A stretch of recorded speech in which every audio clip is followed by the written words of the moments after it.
السلام علیکم ورحمۃ اللہ وبرکاتہ۔ الحمد للہ وحدہ والصلاة والسلام علی من لا نبی بعدہ، اما بعد فاعوذ باللہ من الشیطان الرجیم، بسم اللہ الرحمن الرحیم۔ یا ایہا الذین آمنوا آمنوا باللہ ورسولہ والکتاب الذی نزل علی رسولہ والکتاب الذی انزل من قبل ومن یکفر باللہ وملائکتہ وکتبہ ورسلہ والیوم الآخر فقد ضل ضلالا بعیدا۔ صدق اللہ العظیم۔ اللہم صلی علی محمد وعلی آل محمد کما صلیت علی ابراہیم وعلی آل ابراہیم انک حمید مجید۔ اللہم بارک علی محمد وعلی آل محمد کما بارکت علی ابراہیم وعلی آل ابراہیم انک حمید مجید۔ سبحانک لا علم لنا الا ما علمتنا انک انت العلیم الحکیم۔ رب اشرح لی صدری ویسر لی امری واحلل عقدۃ من لسانی یفقهوا قولی۔ اللہم انفعنا بما علمتنا وعلمنا ما ينفعنا وزدنا علما۔ اما بعد، حضرات محترم، اللہ رب العزت کے لا تعداد احسانات میں سے ہم پہ اللہ کا ایک عظیم احسان یہ ہے کہ اللہ نے ہمیں محمد الرسول اللہ صلی اللہ علیہ وسلم کا امتی بنایا ہے۔ نعمت جس قدر عظیم ہو اسی قدر اس کی قدردانی اور اس کا شکر ادا کرنا لازم ٹھہرتا ہے۔ رسول اللہ صلی اللہ علیہ وسلم کے امتی ہونے کی حیثیت سے پوری انسانیت پہ رسول اللہ صلی اللہ علیہ وسلم کے کچھ حقوق لازم ٹھہرتے ہیں، جنہیں حضرات علماء نے حقوق المصطفیٰ صلی اللہ علیہ وسلم کی تعبیر سے بیان کیا ہے۔ گزشتہ جمعہ رسول کے تعارف کے حوالے سے گفتگو ہوئی تھی کہ مقام رسالت کیا ہے یا رسول کون ہوتا۔ اختصار کے ساتھ میں اپنی گزشتہ جمعہ کی معروضات کا خلاصہ بیان کر دیتا ہوں تاکہ مجھے اپنے موضوع کو آگے چلانے میں آسانی ہو۔ رسول اللہ کا انتخاب ہوتا۔ دوسرا امر جس کا عقیدہ اور یقین رکھنا ضروری ہے کہ رسول کو ملنے والا علم چونکہ اللہ کی طرف سے عطا کردہ ہوتا ہے، لہذا وہ حتمی اور یقینی ہوتا۔ اسی بنا پہ تیسری چیز کہ رسول اللہ صلی اللہ علیہ وسلم کی اطاعت واجب اور لازم ہے۔ چوتھا امر جس کا بیان ہوا تھا کہ رسول اپنے ان تمام تر بلند مقامات کے باوجود اللہ کا بندہ ہوتا ہے، عبداللہ۔ اور پانچواں امر یہ بیان ہوا تھا کہ اللہ رب العزت رسول کو معصوم بنا کے بھیجتے ہیں، اللہ رسول کو گناہوں سے محفوظ رکھتے ہیں۔ اب رسول کے اس مختصر تعارف کے بعد رسولوں کے ان کی امتوں پہ اور محمد الرسول اللہ صلی اللہ علیہ وسلم کے آخری نبی ہونے کی حیثیت سے پوری انسانیت پہ محمد الرسول اللہ صلی اللہ علیہ وسلم کے کچھ حقوق ہیں جنہیں ادا کرنا ضروری ہے۔ آپ اسے محسن انسانیت کے انسانیت پہ حقوق سے بھی تعبیر کر سکتے ہیں۔ ان حقوق میں سب سے پہلا اور بنیادی حق ایمان کا حق ہے کہ ہم محمد الرسول اللہ صلی اللہ علیہ وسلم پہ ویسا ایمان رکھیں جیسا قرآن و حدیث کا مطالبہ ہے۔ سورہ نساء کی جو آیت کریمہ میں نے تلاوت کی ہے اس میں اللہ رب العزت ارشاد فرماتے ہیں یا ایھا الذین آمنوا آمنوا باللہ ورسولہ، اے ایمان والو جنہوں نے اجمالی طور پہ اس چیز کا اقرار کیا کہ وہ اللہ پہ ایمان لے آئے ہیں، انہوں نے محمد الرسول اللہ صلی اللہ علیہ وسلم کی دعوت توحید کو قبول کر لیا ہے۔ اب اس ایمان کی قدر تفصیل سن لو۔ آمنوا باللہ کہ جب تم ایمان کا دعویٰ کر رہے ہو تو اللہ پہ ایمان لاؤ حقیقی معنوں میں، ورسولہ اور اس کے رسول پہ ایمان لاؤ، والکتاب الذی نزل علی رسولہ اور اس کتاب پہ بھی ایمان لاؤ جو اللہ نے اپنے پیغمبر محمد الرسول اللہ صلی اللہ علیہ وسلم پہ نازل کی، والکتاب الذی انزل من قبل اور ان کتابوں پہ بھی ایمان لاؤ جو اللہ نے محمد الرسول اللہ صلی اللہ علیہ وسلم سے پہلے سابقہ انبیاء پہ نازل کی۔ وَمَن يَكْفُرْ بِاللَّهِ وَمَلَائِكَتِهِ وَكُتُبِهِ وَرُسُلِهِ وَالْيَوْمِ الْآخِرِ فَقَدْ ضَلَّ ضَلَالًا بَعِيدًا، اور جو اللہ کے فرشتوں کا، اللہ کی کتابوں کا، اللہ کے رسولوں کا اور آخرت کے دن کا انکار کرے، انہیں نہ مانے، تو وہ دور کی گمراہی میں جا پڑا ہے۔ تو رسول اللہ صلی اللہ علیہ وسلم کا سب سے پہلا اور بنیادی حق وہ رسول اللہ صلی اللہ علیہ وسلم پہ ایمان لانا۔ اسے قرآن کریم نے مختلف آیات مبارکہ میں مختلف صورتوں میں بیان کیا۔ سورہ فتح میں ارشاد فرمایا انا ارسلناک شاہدا ومبشرا ونذیرا لتؤمنوا باللہ ورسولہ، کہ بے شک ہم نے آپ کو شاہد، مبشر اور نذیر بنا کے بھیجا تاکہ تم اللہ اور اس کے رسول پہ ایمان لے آؤ۔ سورہ اعراف میں فرمایا فالذین آمنوا بہ ونصروہ،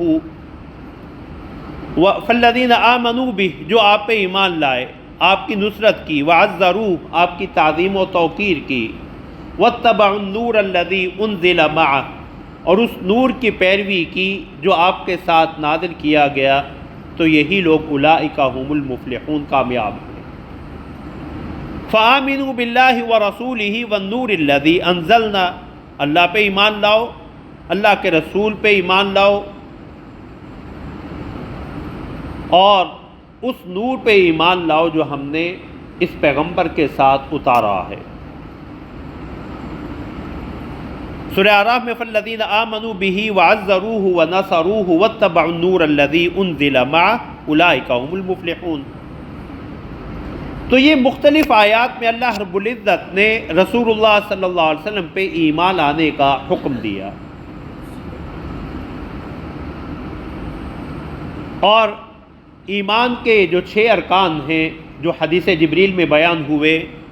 ان تؤمن باللہ وملائکتہ وکتبہ ورسلہ والیوم الآخر والقدر خیرہ وشرہ من اللہ،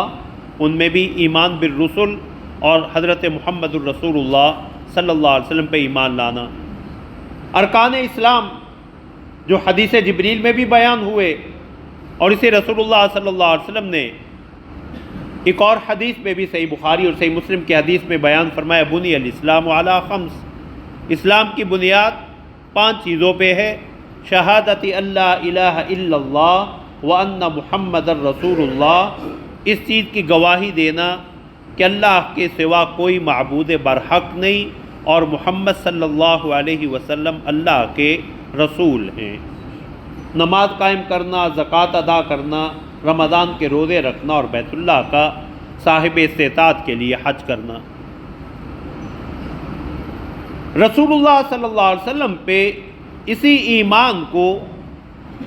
ہم اذان میں، اقامت میں، نماز میں بار بار دہراتے ہیں۔ شہادتین کا اقرار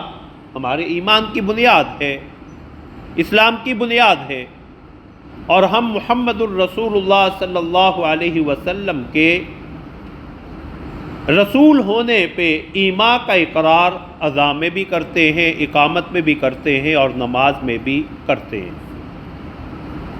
اس کے بغیر ہمارا ایمان مکمل ہی نہیں ہے۔ رسول اللہ صلی اللہ علیہ وسلم پہ یا آپ کو رسول ماننے کے ضمن میں اس چیز کا اقرار کرنا اور یقین رکھنا بھی ضروری ہے کہ محمد الرسول اللہ صلی اللہ علیہ وسلم کی رسالت عمومی رسالت ہے۔ انی رسول اللہ الیکم جمیعا وما ارسلناک الا رحمتا للعالمین، یا ایھا الناس انی رسول اللہ الیکم جمیعا، اے لوگوں میں تم سب کی طرف اللہ کا رسول بنا کے بھیجا گیا ہوں، اور ہم نے آپ کو تمام جہانوں کے لیے رحمت بنا کے بھیجا ہے۔ آپ میں ایمان لانے میں یہ بھی شامل ہے کہ آپ کو صرف نبی اور رسول ہی نہ مانا جائے بلکہ آپ کو خاتم الانبیاء بھی تسلیم کیا جائے، آپ کی ختم نبوت کا بھی اقرار کیا جائے۔ ما کان محمد ابا احد من رجالکم ولکن رسول اللہ وخاتم النبیین، محمد صلی اللہ علیہ وسلم تم مردوں میں سے کسی کے باپ نہیں، لیکن وہ اللہ کے رسول ہیں۔ نسبی باپ کی نفی سے یہ لازم نہیں آتا کہ آپ امت کے روحانی باپ نہ ہوں، رسول ہونے کی حیثیت سے آپ پوری امت کے لیے روحانی باپ کی حیثیت رکھتے ہیں۔ وخاتم النبیین، اور آپ آخری نبی ہیں۔ رسول اللہ صلی اللہ علیہ وسلم کی لاتعداد احادیث جو ہے وہ آپ کی ختم نبوت کا بیان کرتی ہیں۔ آپ پہ ایمان لانے میں یہ بھی شامل ہے کہ رسول اللہ صلی اللہ علیہ وسلم پہ اللہ نے اپنے دین کو کامل کر دیا، اور رسول اللہ صلی اللہ علیہ وسلم اسی کامل و اکمل دین کو امت تک پہنچا کے گئے ہیں۔ الیوم اکملت لکم دینکم واتممت علیکم نعمتی ورضیت لکم الاسلام دینا، آج میں نے تمہارے لیے دین مکمل کر دیا، تم پہ اپنی نعمت تمام کر دی اور تمہارے لیے دین اسلام ہی کو پسند کر لیا۔ وَمَن يَبْتَغِ غَيْرَ الْإِسْلَامِ دِينًا فَلَن يُقْبَلَ مِنْهُ، اب محمد الرسول اللہ صلی اللہ علیہ وسلم کی بعثت کے بعد اگر کوئی شخص کسی اور دین کو، اسلام کو چھوڑ کے اپنانا چاہے تو اللہ کے ہاں یہ ہرگز قبول نہیں ہوگا۔ رسول اللہ صلی اللہ علیہ وسلم نے فرمایا، صحیح بخاری اور صحیح مسلم کی حدیث ہے کہ اس امت میں سے، یعنی میری بعثت کے بعد انسانیت میں سے میرے بارے میں کوئی یہودی یا نصرانی سنے ثم لم یؤمن بما ارسلت بہ، پھر وہ مجھے نبی اور رسول تسلیم نہ کرے، مجھے جو تعلیمات دے کے بھیجا گیا ان پہ ایمان نہ لائے، الا کان من اصحاب النار،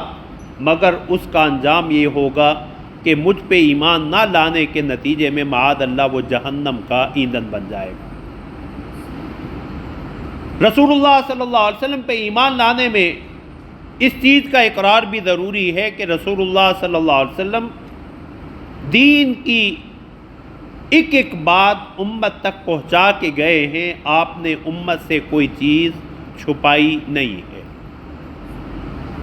سیدہ عائشہ رضی اللہ تعالی عنہا کی حدیث صحیح بخاری اور صحیح مسلم کی، فرمایا کرتی تھی کہ جو شخص یہ گمان رکھے کہ رسول اللہ صلی اللہ علیہ وسلم نے امت سے دین کی کوئی بات چھپائی ہے، فقد اعظم الفریۃ علی اللہ، تو اس نے اللہ پہ بہت بڑا جھوٹ اور بہتان باندھا ہے، اس لیے کہ اللہ تو فرماتے یا ایھا الرسول بلغ ما انزل الیک فإن لم تفعل فما بلغت رسالتہ، اے پیغمبر جو تعلیمات آپ کو دے کے بھیجا گیا، جو وحی آپ پہ نازل ہوئی، اسے لوگوں تک پہنچا دیں، اور اگر آپ نے ایسا نہیں کیا تو آپ نے اللہ کے رسول ہونے کا حق رسالت ادا نہیں کیا۔ اور رسول اللہ صلی اللہ علیہ وسلم نے حجۃ الوداع کے عظیم اجتماع میں حضرات صحابہ سے اس چیز کی گواہی لی، الا هل بلغت، کہ اللہ نے جو پیغام مجھے دے کے بھیجا تھا میں نے تم تک پہنچا دیا یا نہیں پہنچایا؟ تو سب نے یہ گواہی دی، نشہد انک قد بلغت وادیت ونصحت، حضرت جابر کی حدیث ہے مسلم کی، کہ ہم گواہی دیتے ہیں کہ آپ نے اللہ کا پیغام پہنچایا، آپ نے اللہ کی امانت ادا کرنے میں کوئی کوتاہی نہیں کی، اور امت کی خیر خواہی میں کوئی کسر نہیں اٹھا رکھی۔ رسول اللہ صلی اللہ علیہ وسلم پہ ایمان لانے میں رسول اللہ صلی اللہ علیہ وسلم کے جن اوصاف کا قرآن و حدیث میں ذکر ہوا ہے انہیں تسلیم کرنا بھی ضروری ہے۔ رسول اللہ صلی اللہ علیہ وسلم کو اللہ رب العزت نے جو کمالات شخصیہ عطا فرمائے ہیں، جو کمالات نبویہ عطا کر فرمائے ہیں، شخصی کمالات ہوں یا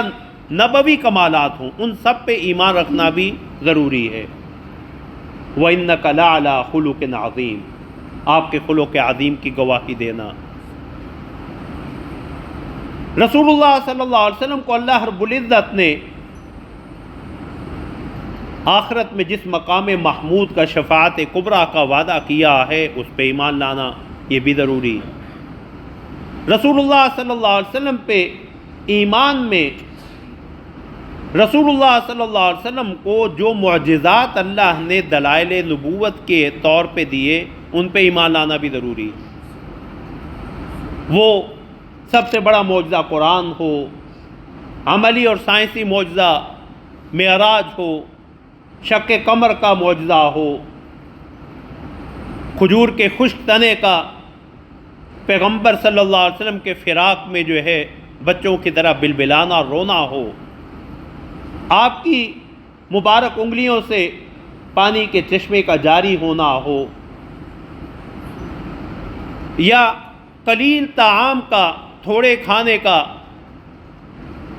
ایک بڑے لشکر کے لیے کافی ہو جانا، اللہ اس میں اتنی برکت ڈالیں۔ جن معجزات کا قرآن و حدیث میں تذکرہ ملتا ہے انہیں ماننا بھی رسول اللہ صلی اللہ علیہ وسلم پہ ایمان لانے کا حصہ ہے۔ اب ایمان ہے کیا؟ رسول اللہ صلی اللہ علیہ وسلم پہ ایمان سادہ اور آسان لفظوں میں یہ ہے کہ جو کچھ محمد الرسول اللہ صلی اللہ علیہ وسلم نے ہمیں بتایا ہے آپ کے اعتماد اور یقین پہ اسے مان لیں۔ رسول اللہ صلی اللہ علیہ وسلم کے اعتماد اور یقین پہ اسے مان لینا، خواہ تجربات اور مشاہدہ اس کے خلاف ہی کیوں نہ ہو۔ تجربہ کرنے کے بعد، کسی چیز کا مشاہدہ کرنے کے بعد بات کو مان لینا ایمان نہیں کہلاتا۔ ایمان یہ ہے کہ ہم ہر اس چیز کو سچا جانے جو رسول اللہ صلی اللہ علیہ وسلم نے بتلائی،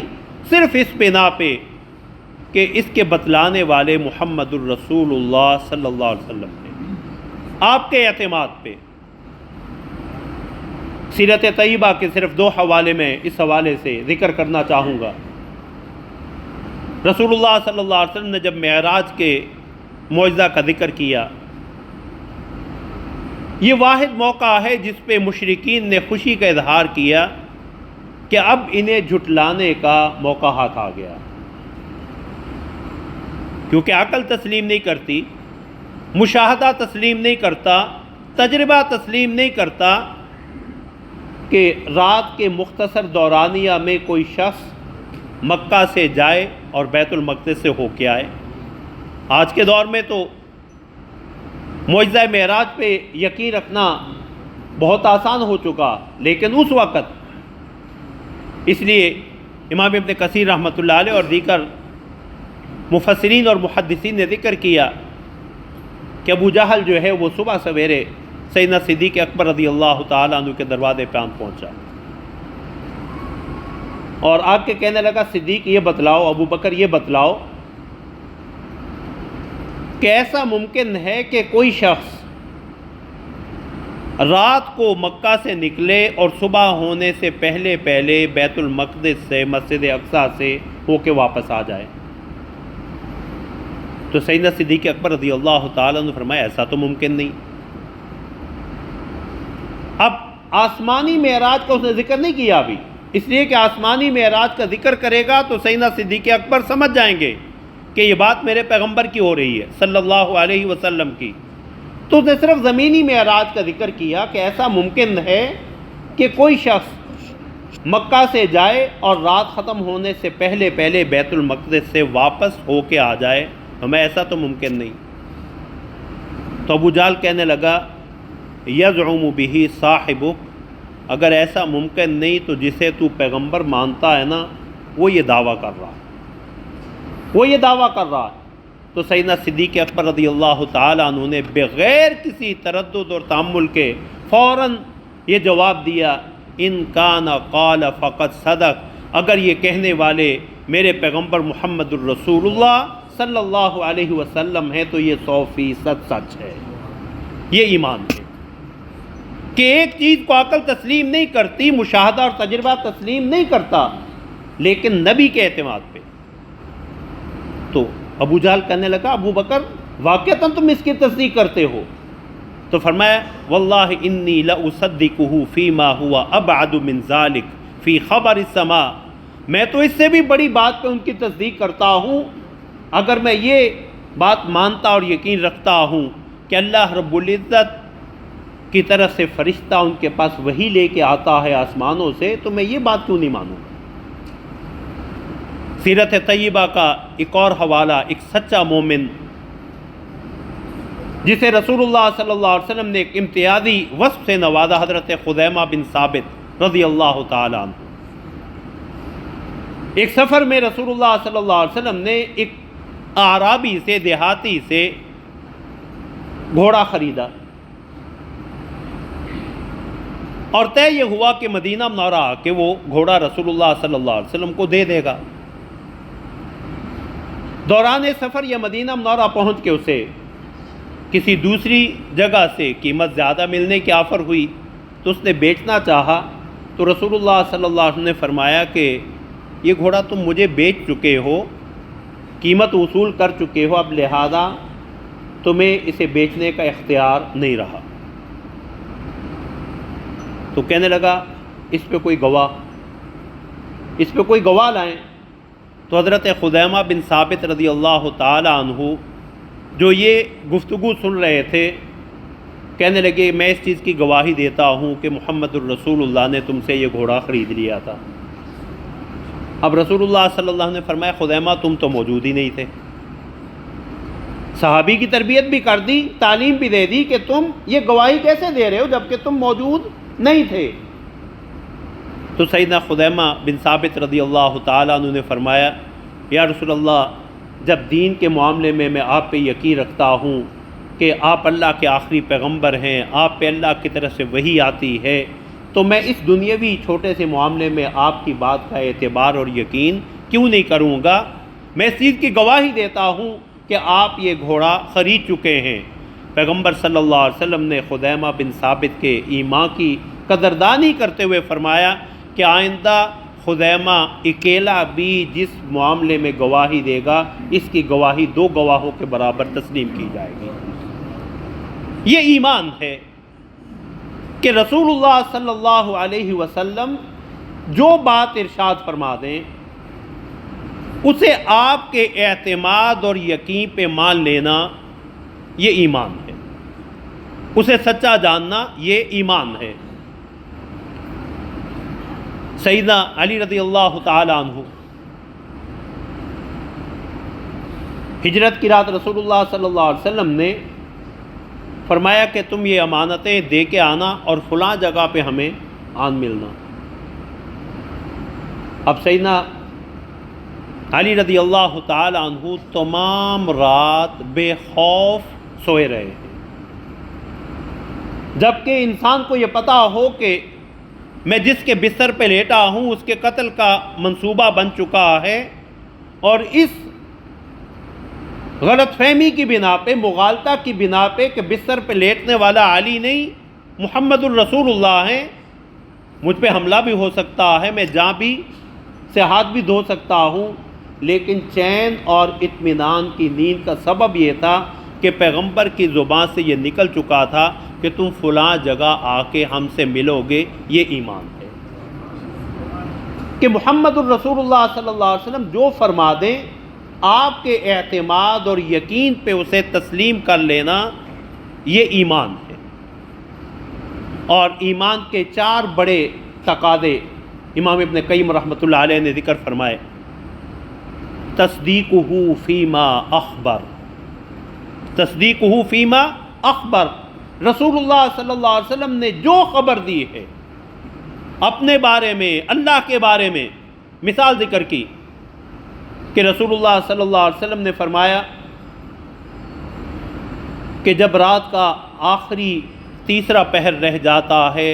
اللہ اپنی شان کے مطابق آسمان دنیا پہ تشریف لاتے ہیں، فرمایا ہم اس پہ بھی یقین رکھتے ہیں۔ ہمیں اللہ کے پیغمبر نے بتلایا کہ تم قیامت والے دن اللہ کو ایسے دیکھو گے جس طرح تم 14ویں رات کے چاند کو اپنے سامنے دیکھتے ہو۔ فرمایا ہم اللہ کے پیغمبر کے فرمان کی بنا پہ اس پہ بھی ایمان لاتے ہیں کہ قیامت والے دن اللہ اہل ایمان کو اپنا دیدار نصیب فرمائیں گے۔ تصدیقہ فیما اخبر۔ دوسرا فرمایا طاعتہ فیما امر، رسول اللہ جو حکم دے دیں اس کی اطاعت، رسول اللہ صلی اللہ علیہ وسلم جو حکم دے دیں اس کی اطاعت۔ واجتناب ما نہا عنہ وزجر، ایمان کا تیسرا تقاضا